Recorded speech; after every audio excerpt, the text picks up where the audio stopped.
Hello, hello, hello, friends, and welcome to IHKC Live.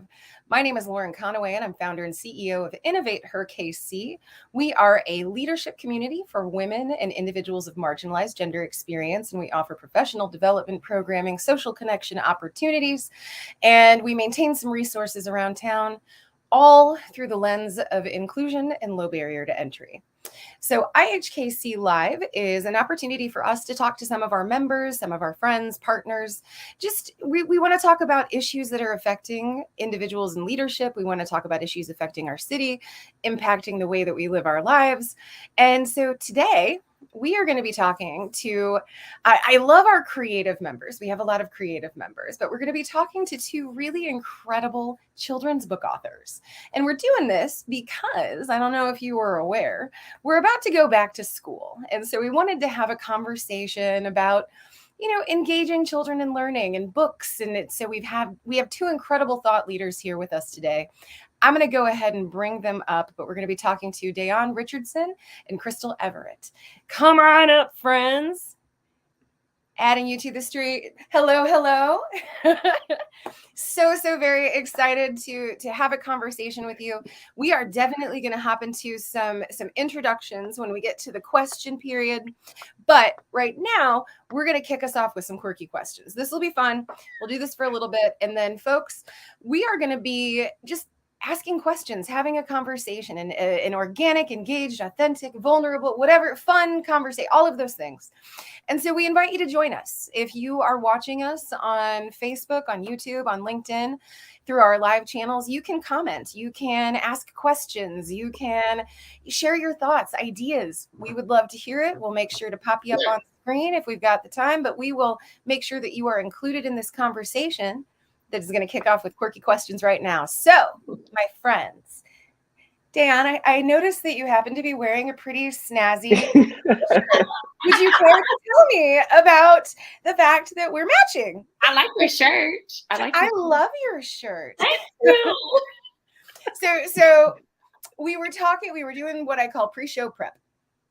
And Dayon and I realized that we have something in common, and that would be our t-shirt tastes.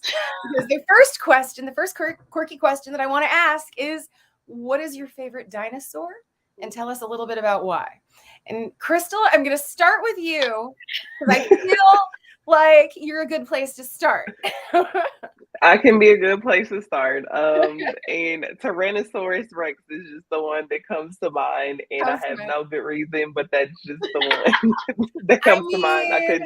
I couldn't give you a description of what it looks like. Clearly, the Tyrannosaurus Rex depicted here on our t-shirts is a very important part of the dinosaur ecosystem. So I get it. It's a very cool, terrible lizard, right? King lizard? What is it?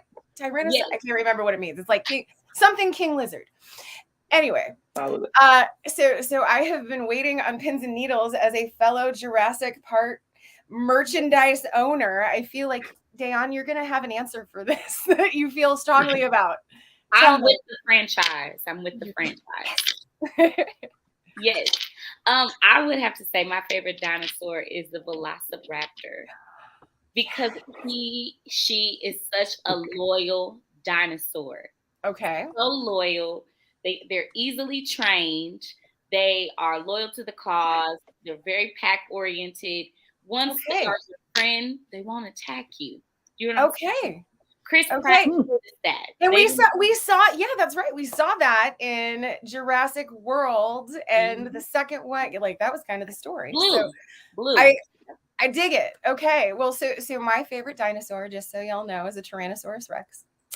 And I like that they were considered relatively peaceful plant eaters. They're all of their defensive armor, like they were really good on defense, but not so much on offense. And I dig that about them. And I don't know, they featured prominently in one of my favorite scenes in Jurassic Park. So it's my favorite. Okay, so friends, if you are watching, and I want to say hi to Bliss Books and Wine, that's going to be either Lene or Lanisha, maybe both, but I want to say hi. And then we want to say hi to 79 Rose Dress Shop. Hey, Latoya, how are you, my friend? We are very, very glad to see you here. Also, would be curious to hear about your favorite dinosaur in the comments.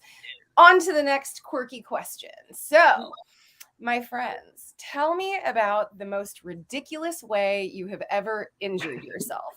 And I'm actually gonna share mine because I'm gonna vamp a little bit and give you time to think about it. So here you go.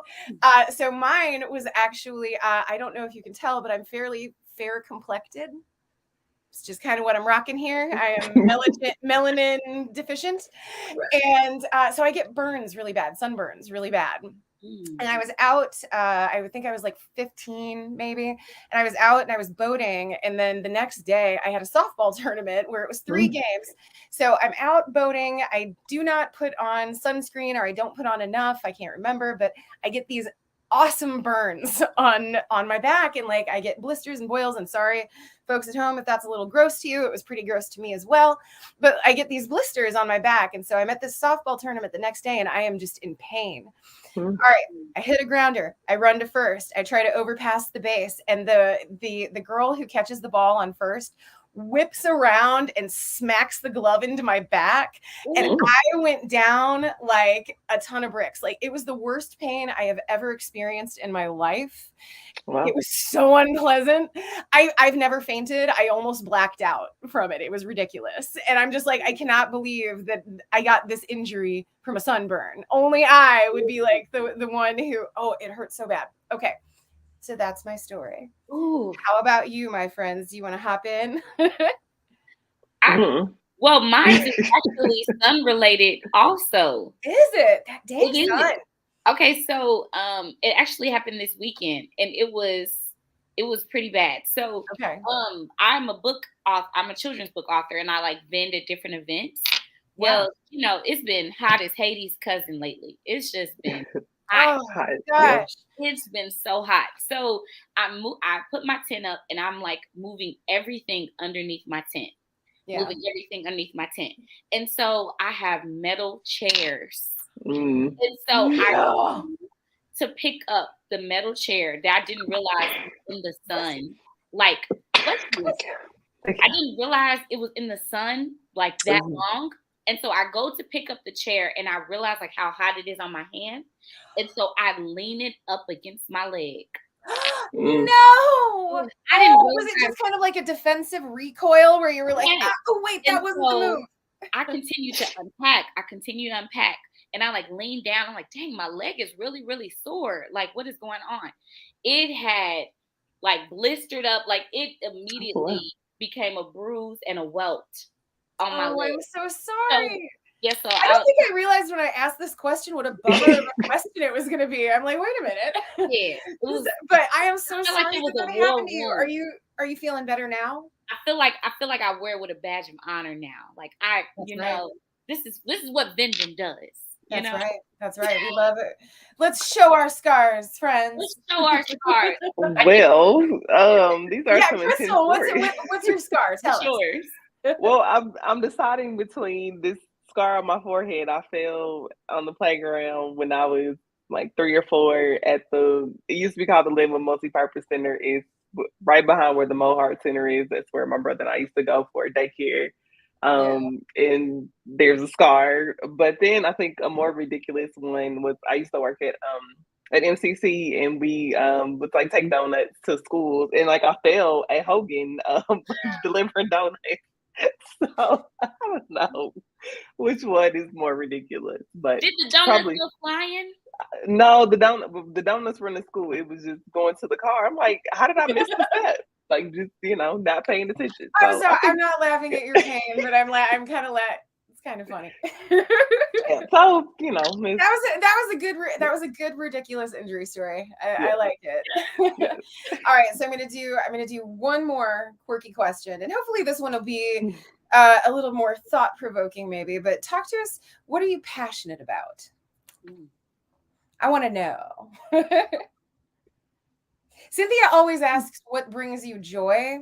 And I'm like, I feel like joy and passion are very like inextricably linked, but I think I've decided that my question is going to be, what are you passionate about? Dan? So, Crystal, so Beyonce's coming to Kansas City. She better not cancel. We changed the date, but she better not cancel. But just seeing the something I was reflecting on earlier, and this is like the first time I said it out loud. So breaking news. No, so watching Beyonce and then watching Blue Ivy perform, and the way Beyonce's pride is just like, that's my baby girl out there. I feel that same way too sometimes, and like being able to share my book with other people, knowing that my first book is about my daughter, and just like watching her blossom and grow. And it's like I know that I see it. I feel Are you tearing up right now? So yeah. So it's just like I love that. Like I'm giving you like so a giant if that's when I think of joy, I think of, I mean there's like so many privileges that my daughter has because of who we are as her parents, right? But it's just being able to offer her a space to just grow and be and fly, and obviously no Beyonce, but just like I said, being able to identify what that means when you're like, okay, I've cultivated this child in this way, and to like watch her confidence grow each time she's performing, and she out there killing it. So shout out to Beyonce and Blue Ivy, and just that special mother-daughter relationship. So yes, that's the joy of reaping your harvest, it's and this raising. relationship that you also embody, Yes. like you as mother and a Yes. young, vibrant girl, like that's really Yes. cool. Yes. I have nothing to beat that. And really quick, Dan, before we pop into yours, I am terrible about remembering to share things, but wanted to say hi to Crystal Reed popping in. Yes, shout out to Crystal Reed. We love you. Crystal Reed. Yes. We love you.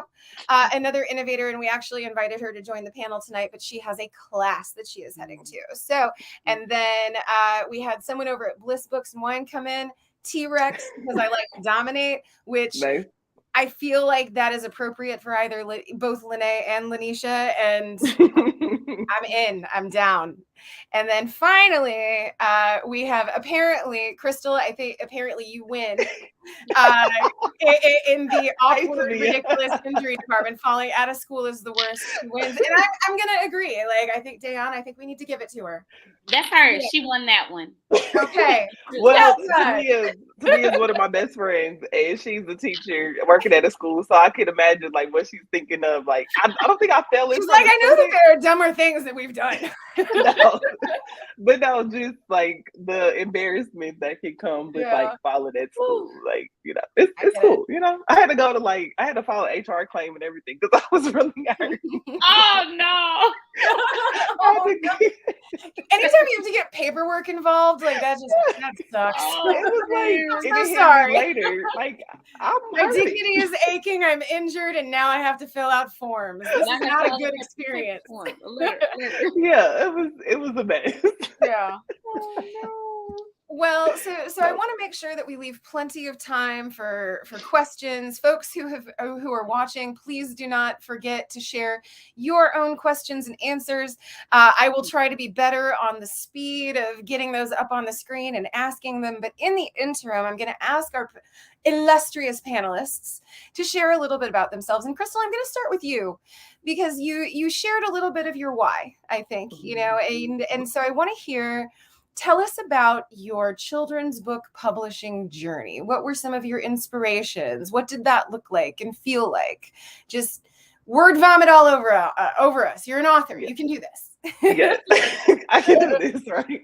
Well, frankly, it was hard. I mean, when I had the inspiration, I want to say in 2020, and it's crazy because I still have like the paper version of what I wrote, and it's kind of humbling to see that in comparison to like, okay, no, for real, it's published. Like people bought it. Even the child care place that my daughter is going to right now, her teacher was like, "Did I see you on the news?" I was like, you did." And so I was like, "What for?" And just, well, I just wrote a children's book, just kind of whatever. Like, people are on TV all the time writing books, right? Like, no, they're not. And so it was a hard process in, even after coming up with the idea.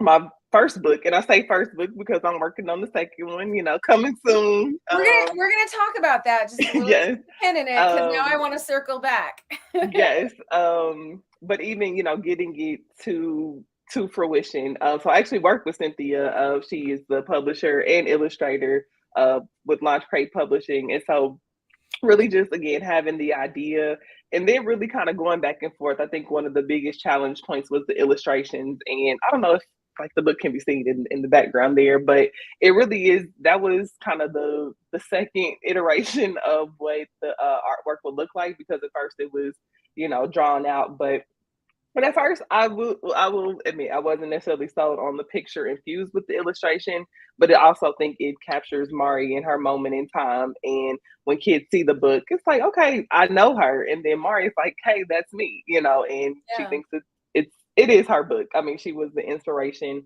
But again, when I think about that special relationship between mothers and daughters, just children and that trusted adult. So when I, you know, try to get people to buy it, get excited about it, it's not just about mothers and daughters, but it's like, okay, kids having a place to express themselves is very much a fun book. I always tell people it's not a bedtime story because it's like jumping and clapping and twirling. So do not do this when you want to get your children to wind down. Just to be quite honest, we're calming. We just no, don't turn the music up. Don't do it again. We want to get through the process. And so it is, like I said, it was hard but humbling, and just kind of showed, you know, persistence through a process of getting through it. And so just excited to be here. And then, you know, it's super humbling every time somebody's like, oh, my granddaughter has your book. We were at the airport doing the book reading with, well, not a reading, but a signing with Turn the Page, and Sly James was there, and one of the authors, Mr. Stinky Feet. And so this woman came up, and her daughter, who's 18 now, and she's like, yeah, my daughter, when she was 8 or 9, had a chance to see you in person. And so to me, it was kind of like one of those legacy components of, you know, years later, people are still consuming something that was personal to you, and now they can relate. So I think that's just, you know, if I could have that small piece of whatever on earth, is like, you know what, one book at a time, you know, one kid at a time, one family. Is it kind of like Pringles, like once you pop, you can't stop? Ron writing books. Is that I think so. I mean, because that's like, totally cool. I'm fine with it. Yes, it is. I mean, I wanted to be a journalist when I was younger, so I mean, kind of a different spin on it, but just always believing in the importance of writing and reading and literacy and all that. So it's just a different way. And, you know, for me, having, you know, my own child is like, this is what parents do, right? They write books about their kids, you know, no big deal. So. Well, I love that story, and I love, like, I've seen your daughter, met your daughter multiple times actually. Like she's been around. Like you love to showcase, you love to show her what is possible, and I know you like bring her to events and stuff like that. Oh yeah, I love that about you. I love that kind of integrative parenting approach. Like, we're going to show you the world, and we're going to show you that you can have it. You know, that's really cool. Well, frankly, sometimes it's more work to find somebody else to keep her. You know, if one of us is busy, so like, I'm cool with that. This is what you get. You get her in a. Yeah, I do see some questions coming in, which is awesome. Keep them coming. Really quick, Dayan, I want to talk to you about your journey. So you first came to my attention through the We Are Black pitch competition that you won. You won some cash to further your mission and vision. But talk to us a little bit about that. What has your journey or your path been like in children's book authorship? Yes, so I am a teacher by trade. And so I have been teaching for 11 years at this point. And what I noticed is a lot of the books that I was reading to my students did not look like my students. And that was a little disheartening. And so it caused me to really think about like how I could be a part of changing that. And so in 2020, I released my first children's book, and it was wild because we were teaching during the pandemic. Right. And so I had a lot of time. So I would teach my class, then I'd work on my book, teach my class, work on my book. And it was like the perfect time for me to read, that book, I Told the Storm. It was a little bit unusual because, you know, most authors, when you release a children's book, you're at Barnes and Nobles, you're at libraries. Well, everything was shut down. So it forced me to be, you know, a little bit creative in how I showcased my book and got it out into the public. And so since 2020, I have released 2 children's books, and I have the characters that go with them. I did bring my friends. Yay! Okay, so this I love it when people, actually, Crystal, you are more than welcome to go grab a copy of your yearbook and show it off. I will make sure to come back later tonight and link through to some things in the comments. I can't do it now. I am terrible at talking and paying attention and typing. I'm really bad at it. So I'm not going to do it now, but I will go back and I'll post in the comments. Yes, and then this is such. Because we definitely, hey, hello. Oh, I love that. And then we have our gift, Grace.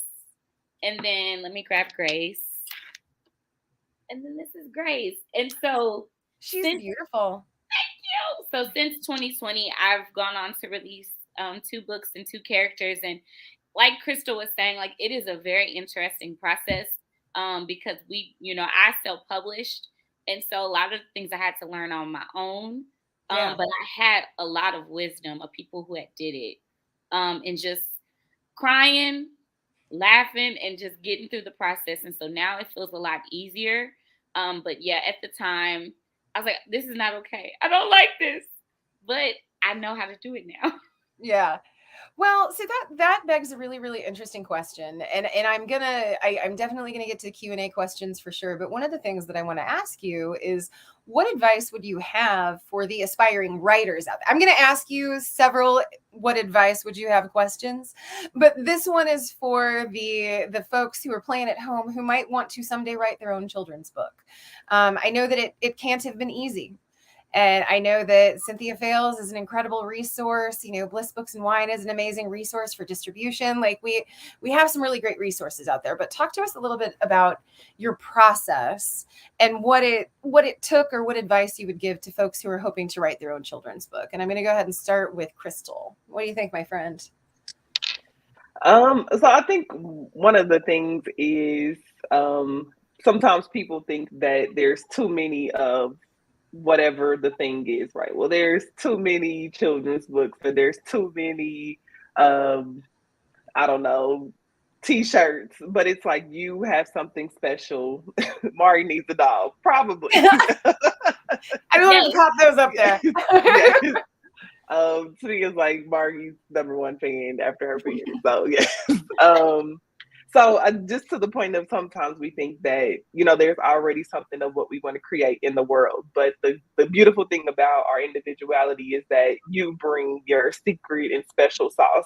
So when I think about kind of my own experience, it's like, yes, it's inspired by my daughter, our story, the things that she likes, but other people can relate and support and consume. And so now I get to bring that to other people and be an inspiration in so many different ways too.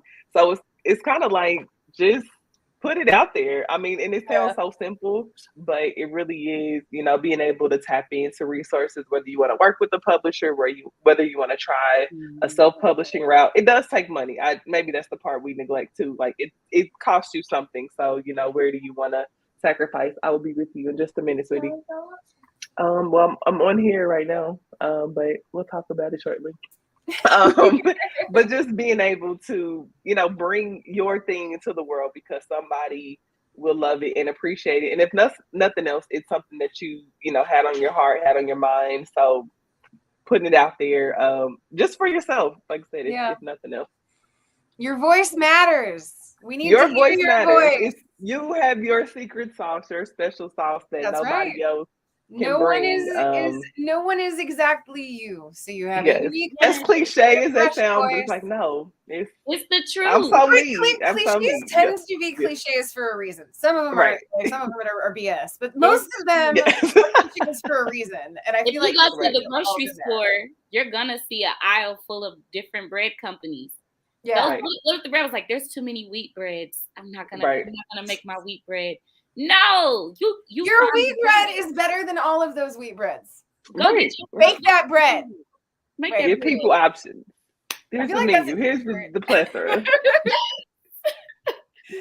All right. Well, I love that, and I think that finding your unique voice and your unique narrative, like that, has to be a huge part of the process. Dan, what were some of the parts of the process that appealed to you that you liked to work through? Okay, so some advice that I received that has probably really shifted the game for me, that other authors might not need, but as a children's book author, you're gonna need it. Finding an illustrator. It is such an intense process. And so some advice that was given to me was to go to the Kansas City Art Institute or wherever you live. Go to that local art institute, the Kansas City Art Institute. They have an illustrator building where it's just children, it's just illustrators. Like that's their degree. And so my first illustrator, she was a student there that graduated. The one I'm currently working with for my new book, she was a student there. And so go to your local art institute. Yeah. Most of them have an illustrator building, and that is where you could find your illustrator. Someone who knows the craft, someone who, they could even be a current student. But that advice really helped because I'm like, I just need an illustrator. I don't know where to find an illustrator. Well, so really quickly, like what are some of the things that you looked for with your illustrator? Like I'm sure that you have to have a good kind of chemistry to be able to work together and work through the revisions and share your thought. Like, talk to us a little bit about that. What are some of the things that you looked for? You need chemistry. You want to figure out like their payment. Some illustrators say they want royalty, so like a percentage off of each book sold. Yeah. Some illustrators have like a flat fee. So I was looking for an illustrator that had a flat fee. I didn't want, okay, every book I give her $10. Every book, you know, like I didn't want it to be that way. Yeah. So well, because that can really add up, you know. It can add up. Hopefully you're getting all kinds of sales, right? So that's gonna add up. It's gonna add up, and then I'm gonna have to pay you every time. Oh, right. Lord. There's a lot of admin. So I looked for a flat fee. I looked for how they depict their characters because my characters in my book are African American. So it was important to me that they represented my characters well. That their hair texture, their skin tone, their facial expressions were shown beautifully. And then I kind of did some intel. If they had social media, I looked at their social media to see like what kind of projects had they already done? Had they done a book before? Yeah. Because if they don't have any experience, they're kind of learning on you. You always want to stay open to giving people their shot, but like this is your baby. Like this is the thing that you have to, you know, bring out into the world, and it has to be beautiful. And so like this is really important. You never had a baby, and you want to change my baby's diaper, right? There's gonna be poop everywhere. Ooh, oh man, we just got to poop with our analogy. That's how you know that this is a real gritty conversation, y'all. That's hilarious, but real. Do you have anything to add to that? Like anything that you were particularly looking for? Well, my relationship was different. It may be a little unique in that working with Cynthia as the publisher and illustrator, and kind of going through that process together, because I initially had reached out to her because I was trying to enter a contest with the Mid-Continent Library, because they used to have a program where they publish local authors. And I was like, well, I just want the cover design, not really thinking about finishing the book. And so we did that. And I was like, wait, I should just work with you to finish the process.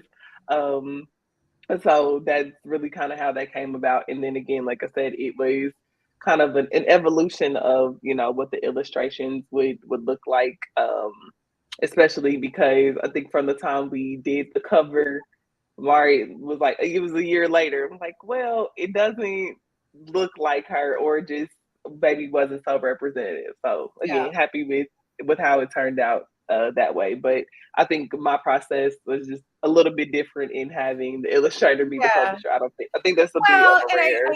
Correct me if I'm wrong, but like you've known Cynthia for a long time, and like so the rapport was already kind of there. I would imagine that probably made things a little easier because you didn't have to create that chemistry out of thin air. So that had to have been nice.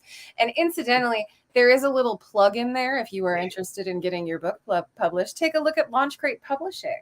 Cynthia Fails, CL Fails, is a prolific author and a publisher, and she helps historically excluded and marginalized authors get their work out there and get them paid equitably, and helps market and provides thought leader. Like she does it all. So we definitely, huge plug, Launch Crate Publishing, y'all. Check it out and buy some of the titles because we shop local and support local authors. Yes. So I have one more tactical question from the audience, and then I want to transition into talking about like that child engagement piece that we talked about. But first things first, I'm going to show you this one coming in from Bliss Books and Wine. What advice would you offer to new authors for ways to get their books on shelves and in hands of readers? They should talk to you guys. They should talk to Cynthia. They should talk to Bliss. They should talk. Let me say, there's Black and Brown. There's Redux Society. Those are independently owned. Flagship, Willa Books. Like there are a lot of independently owned bookstores out there that you can certainly reach out to, and there are a bunch in the Innovator Network. If you want us to get you hooked up, we're more than happy to help. But what are some other things that you can do? Yeah. So one of the ways that that has worked for me is, I mean, kind of as this author network has been built. I know when I first got started, I was already connected with Turn the Page KC. And so they were one of the first supporters that bought 50 copies. So it was like, oh man, about 50 copies of my book. Nice. And so being able to work with organizations that might say, okay, 20 copies, 50 copies, and then having the opportunity to come read the book with, you know, the children there, their families, those kind of things. And so that has been a helpful strategy, being able to be a part of different book fairs, you know, reaching out to the public library. So I know my book is at Kansas City Public Library, and I think Mid-Continent as well. So I'm like, okay, let me make sure it's in all of those spaces so that, you know, sometimes everybody's not able to buy it, right? And so just being able, when we talk about, you know, access to reading and literature, like if it's in the library, it's, you know, accessible to people as well. But it really is a grind of, you know, utilizing relationships and connecting with people and knowing, especially like in the children's book space, you know, what are those natural connections to, you know, what you're doing. You have really, really large networks within the education space, right. You know, through Kansas City Public Schools and through previous experiences as an educator. That had to have been helpful as well. Yes. Yeah. Absolutely. And being, you know, did you ever like drop off a bunch of books for like beta reading with students, or like, who tested your books? I had a group of people between educators, and it was all electronic, and so being able to provide feedback. So okay. Yes. Well, so I love that. I love that tactical piece of advice. But now I want to talk about the kid piece. Like, we've already been visited by a lovely young child, and I know that who's not going outside because she's well, I know that children, you know, they provide you with inspiration and energy, and they're at least a part of your why. So let's talk about that a little bit. We had Mia come in with a really, really good question, and she directed it at you, Crystal. But I'm going to go ahead and open it up to the both of you because I think it's a great question. Crystal, what would you say to young writers in need of inspiration? Well, I told you I was going to do a couple of these. So, yes. I mean, it's, again, maybe slightly cliche, but I think inspiration is kind of all around us. It's kind of what you're choosing to tap into. And also, I think where you consider where you just naturally gravitate to, or what feels you, kind of back to your question about joy, what makes you happy. And it makes the process, I think, a little bit easier. I mean, I think in this space, this is optional. I mean, nobody's like, you better write a children's book, you know, so why not do something or book in general? So do what, you know, where you just naturally feel good. And again, you want to share it with others, or you just want to prove to yourself that you did it. Yeah. I love that, Dayon. How about you? Okay, so this could be two different answers. So when I think of young writers, I think about like the students that we service in education. And I always tell them, readers read and writers write. You don't become a better reader by not reading. You don't become a better writer by not writing.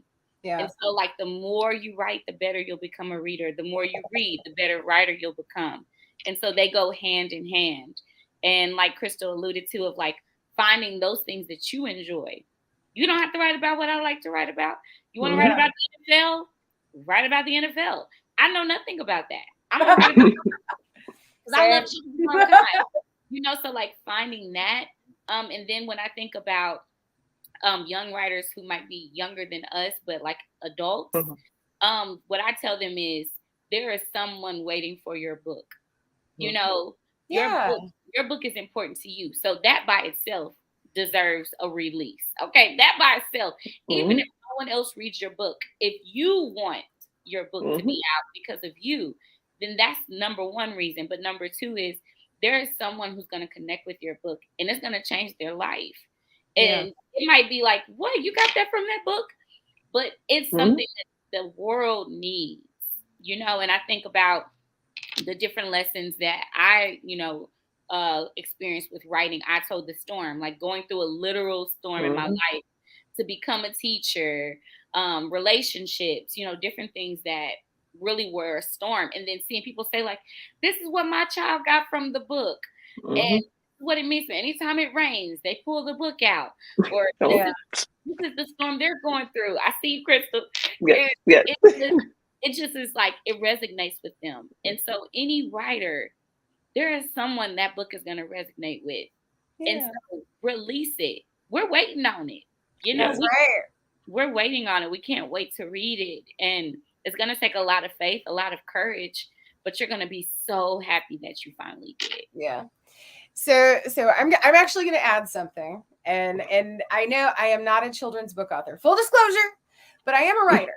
And one of the things that I always like to tell young folks who are looking for help or ideas or inspiration is don't be afraid to be bad. I know so many kids who have this like paralyzing fear of writing something down on paper and not feeling good about it. And it's like, the fact is like very, very few people are immediately good at something, you know, that's what we call prodigies, and they're very rare. Everybody else, like, we have to have the courage to be bad at things to then become good at things, right? And so write it down, write it if it's bad. Just keep writing, keep practicing, keep trying out different ideas, keep having friends read your stuff and give you feedback. Like, this is a journey. Writing is a journey.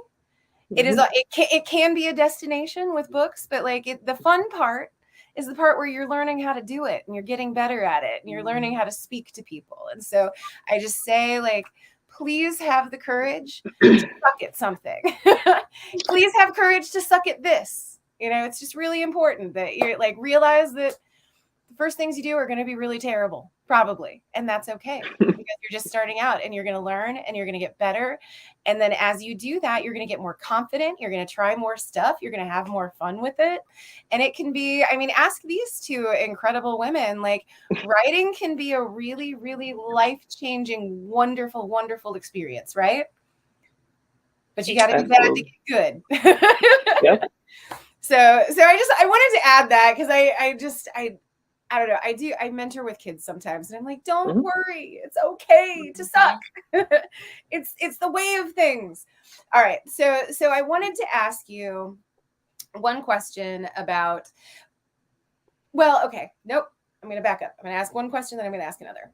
One of the things that I am so impressed about with your books and your, even just by the nature of who you are and the characters that you employ, you're introducing kids to some pretty tough topics.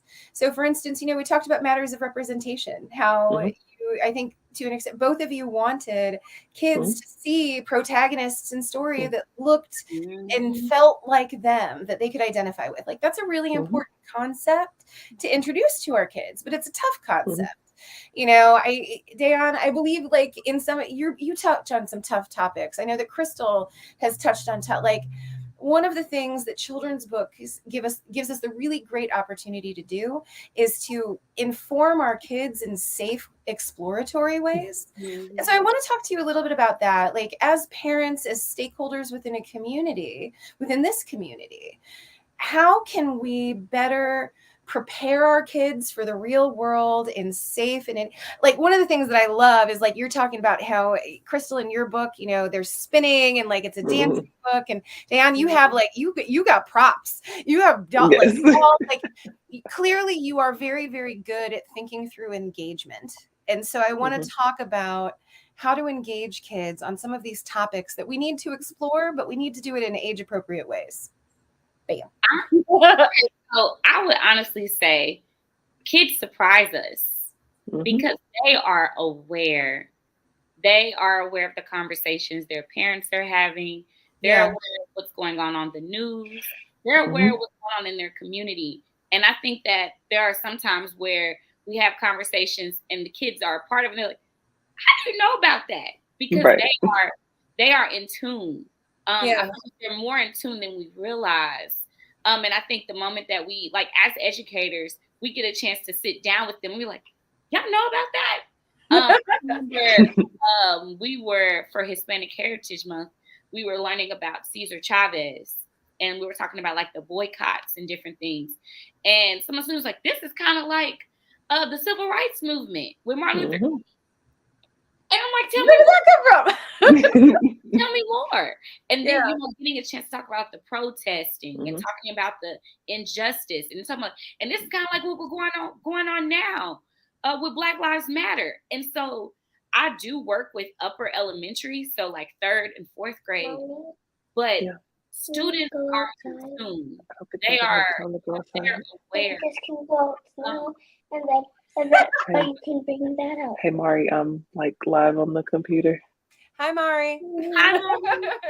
Oh, she can't hear you. I honestly kind of. I'm trying to mute. I kind of love this because it definitely shows like it's a children's book panel. We got a child coming in. We're showing the challenges of being a mom. Real life. In the thing, like.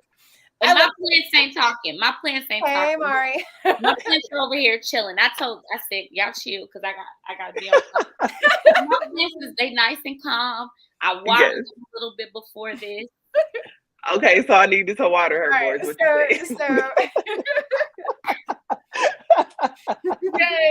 I'm sorry. That cut you off from your thought.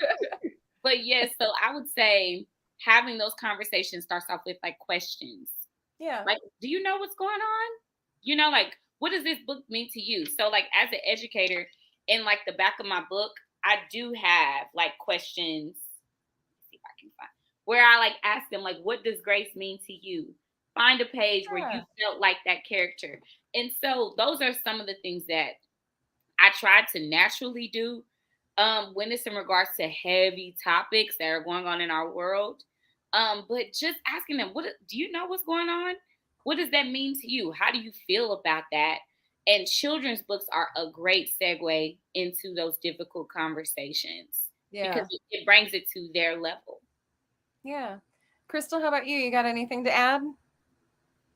I think just kind of co-signing there's a book, I think it's Jacqueline Woodson, The Day You Begin. And when I think about the topic there of, you know, children coming from other countries into the United States, and there's a part of the story where the kids are at the, give me just a second, sweetie. That's fine.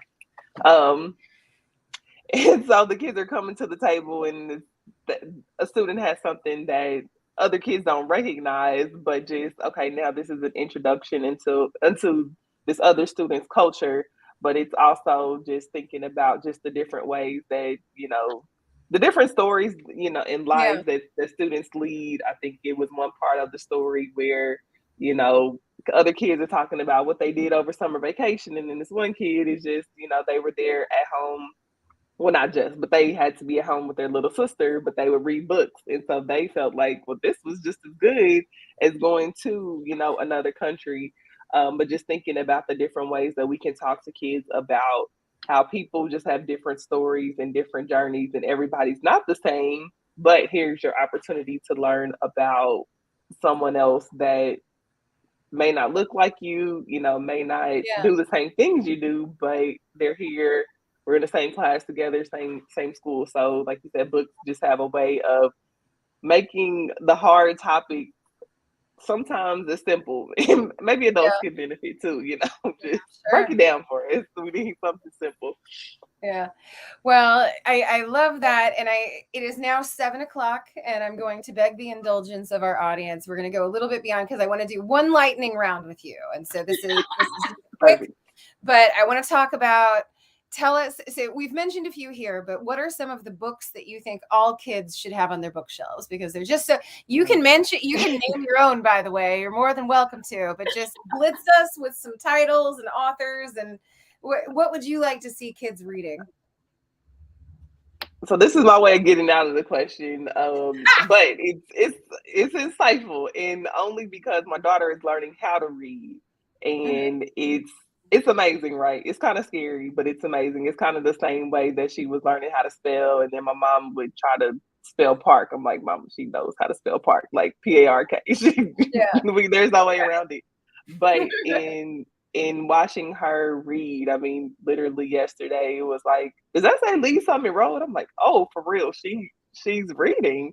So honestly, the book, the words, wherever the words are, is where students need to be, or where kids need to be. So of course, you love that was slippery, Crystal. You're like out of the question.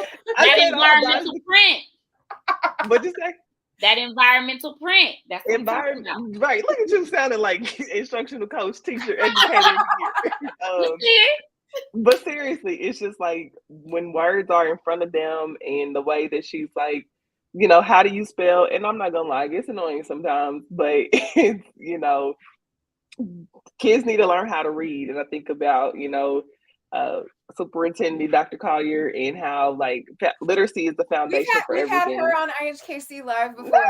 Yes, shout out to our leader. But just when you think about, if kids aren't learning how to read, kindergarten or just exposed to words before, it just gets worse and worse. So again, you have your favorites. Yes, go buy Are You Mommy Movie. Go buy Our Give Grace. I Told the Storm. I Could Be Me and KC. All the books. Yeah, that was quite a list. You came out with it. Oliver, there's a list. But really, it is the exposure to words, just in all the environments. I used to read the back of shampoo bottles when I was a kid, right? Because I read really fast and I read a lot, and I would often run out of material, and I would I would get bored, and I would just. I used to try to read in the dark. I love to read, and I would read in the dark, and just would end up with a book. Flashlight under the covers. Yes, you thought you were being so sneaky and right. And even now, when she's like, can I read before bed? It's like, wait, we're telling you not to read. It feels backwards to say no, you can't read a book, but it really is. The way that she loves to read now is, we want to capture that and just make sure she knows how to do it. And maybe she doesn't like it down the road, but you gotta know how to let her find her path. Yay. Yeah. Absolutely. Yeah, so all right. I'll allow it. I'm not super happy. Dan, do you have any books that you would like? Books that you would like to recommend? I was gonna do a little slippery slope too. Okay, but I got a little. Okay, so I said blitz, y'all. This is not a blitz. It's a blitz. It's a blitz. Okay, so I would say anything by Derek Barnes. He is a Kansas City native. Yes. Definitely can't say anymore, but his books are fantastic. The Thought Jar by Nakia Crossdale. Of course, my children's books are Give Grace, I Told the Storm, Mara and Mommy Move It, Made in KC, Hugs from the Sky by Crystal. Hugs from the Sky. That's Crystal Reeves. Yes. And something to what Crystal said earlier, to the point of looking into other cultures. Books should be mirrors, and they should be windows as well. And so giving your children an opportunity to see as many books as possible that looks like them, that'll always go leaps and bounds.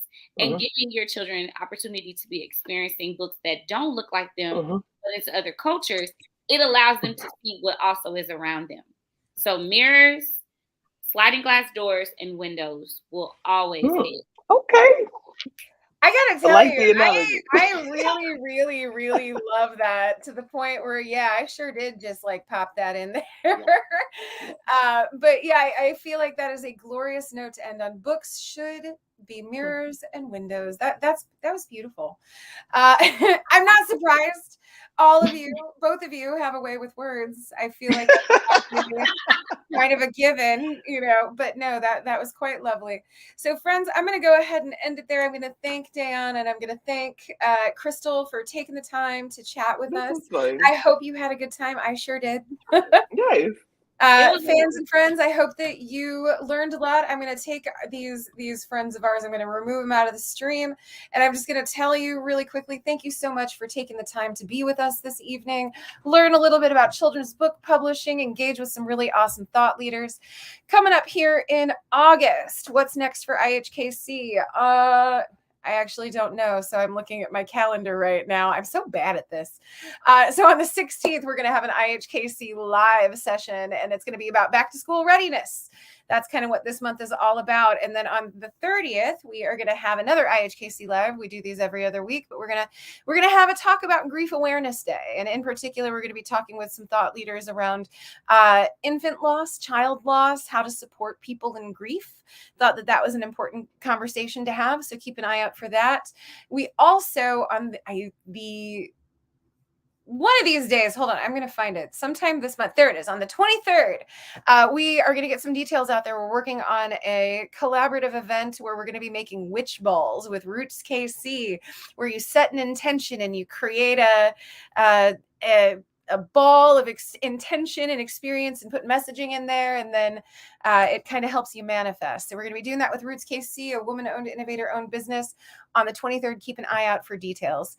Friends, keep on coming back. We love chatting with you, answering your questions, highlighting these incredible women plus leaders, and we hope that we'll catch you next time.